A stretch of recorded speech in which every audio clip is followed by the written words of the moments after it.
Hi friends, నమస్తే. మహిళలందరికీ భారీ షాక్ అని చెప్పవచ్చు. బతుకమ్మ పట్టు చీరలకి సంబంధించినటువంటి బిగ్ బ్రేకింగ్ న్యూస్ని అయితే మనం ఈ వీడియోలో చూడబోతున్నాం. అసలు ఇప్పటికే ఈ యొక్క పట్టు చీరల పంపిణీ కార్యక్రమం అయితే స్టార్ట్ కావాల్సి ఉంది. అయినప్పటికీ కూడా ఇప్పటి వరకు కూడా మొదలు కాకపోవడంతో మహిళల్లో అయితే తీవ్ర ఆందోళన అయితే నెలకొనడం జరిగింది. చాలామంది ఈ యొక్క బతుకమ్మ పట్టు చీరల కోసం అయితే కళ్ళు కాయలు కాసేలా ఎదురు చూడడం అయితే జరుగుతుంది. సో అసలు ఈ బతుకమ్మ చీరలు పంపిణీ జరిగేటటువంటి అవకాశమే లేనట్టుగా మనకి ఒక క్లారిటీ ఇన్ఫర్మేషన్ అయితే సీతక్క గారు అందించడం జరిగింది. అసలు ఈ ఇన్ఫర్మేషన్ ఏంటి, ఈ యొక్క పంపిణీ కార్యక్రమం లేట్ అవ్వడానికి గల కారణాలు ఏంటి అనేటటువంటి పూర్తి ఇన్ఫర్మేషన్ని నేను మీకు ఈ వీడియోలో అందించడం జరుగుతుంది. వీడియోని మీరు ఎక్కడా కూడా స్కిప్ చేయకుండా చివరి వరకు చూసినట్టయితే పూర్తి ఇన్ఫర్మేషన్ అనేది మీకైతే అర్థమవుతుంది.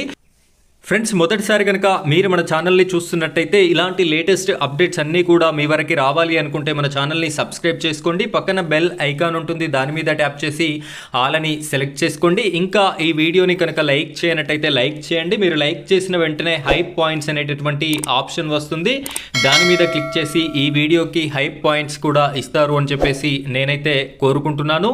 తెలంగాణ రాష్ట్రంలో అత్యంత ప్రతిష్టాత్మకంగా జరుపుకునేటటువంటి పండుగ బతుకమ్మ దసరా పండుగలు.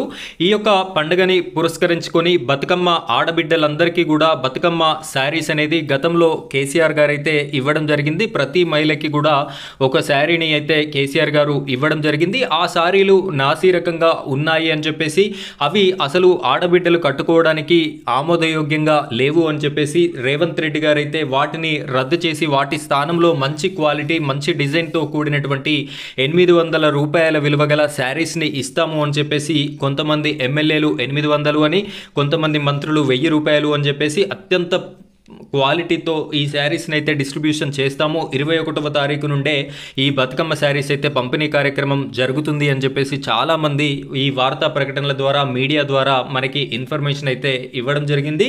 అయితే ఈరోజు 25వ తారీఖు అయినప్పటికీ కూడా ఇంకా ఎక్కడా కూడా ఏ గ్రామంలో కూడా ఈ యొక్క బతుకమ్మ చీరలకి సంబంధించినటువంటి డిస్ట్రిబ్యూషన్ ప్రక్రియ అనేది స్టార్ట్ అవ్వడం అయితే జరగలేదు. అయితే తాజాగా నిన్నటి రోజున మహిళా భవన్ ప్రారంభోత్సవ సమయంలో మంత్రి సీతక్క గారు పాల్గొనడం జరిగింది. అక్కడ మీడియాకి ఇచ్చినటువంటి ఇన్ఫర్మేషన్, మీడియా విలేకరులు బతుకమ్మ చీరల సంగతి ఏంటి, బతుకమ్మ పండుగ లాస్ట్ డే కూడా దగ్గరికి వచ్చింది, అసలు ఈ శారీస్ అనేది ఎప్పుడు పంచిపెడతారు, ఇచ్చేటటువంటి అవకాశం ఉందా లేదా అనేటటువంటి విషయాలని వారిని అడగగా మంత్రి సీతక్క గారు బదులిస్తూ అసలు బతుకమ్మ శారీస్ అనేది మేము చేనేత మొగ్గాల వారికి సిరిసిల్లలో ఇవ్వడం అయితే జరిగింది.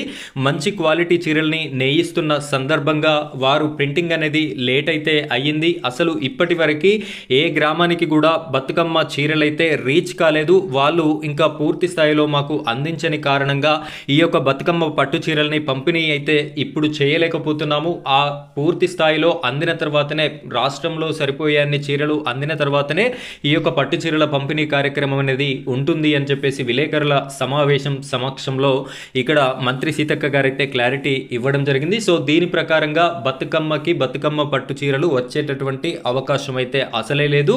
ఈ బతుకమ్మ దసరా పండుగలు కంప్లీట్ అయిన తర్వాతనే ఏదో ఒక రోజున ఈ యొక్క చీర ఇస్తారా, అప్పుడు కూడా ఇంకేమైనా అడ్డంకులు చెప్పి తప్పించుకుంటారా అనేటటువంటి విషయాలని కూడా మనమైతే చూడాల్సి ఉంటుంది. ఫ్రెండ్స్, ఈ వీడియో చూస్తున్న మహిళా సోదరి మనులు అందరూ కూడా ఈ వీడియోకి ఖచ్చితంగా కామెంట్ చేయండి. ఈ బతుకమ్మ చీరల పేరిట ఇలా బతుకమ్మ పండుగ దాటిపోయిన తర్వాత ఇవ్వడాన్ని మీరు ఏ రకంగా చూస్తున్నారు, అలా ఇవ్వడం కరెక్టేనా కాదా అనేటటువంటి విషయాన్ని కూడా మీరు కామెంట్ రూపంలో తెలియజేస్తారు అని చెప్పేసి నేనైతే కోరుకుంటున్నాను. ఫ్రెండ్స్, ఇది ఈరోజు టాపిక్. ఇలాంటి లేటెస్ట్ టాపిక్స్తో మళ్ళీ మనం వీడియోలో కలుద్దాం. Thank you friends, thank you very much.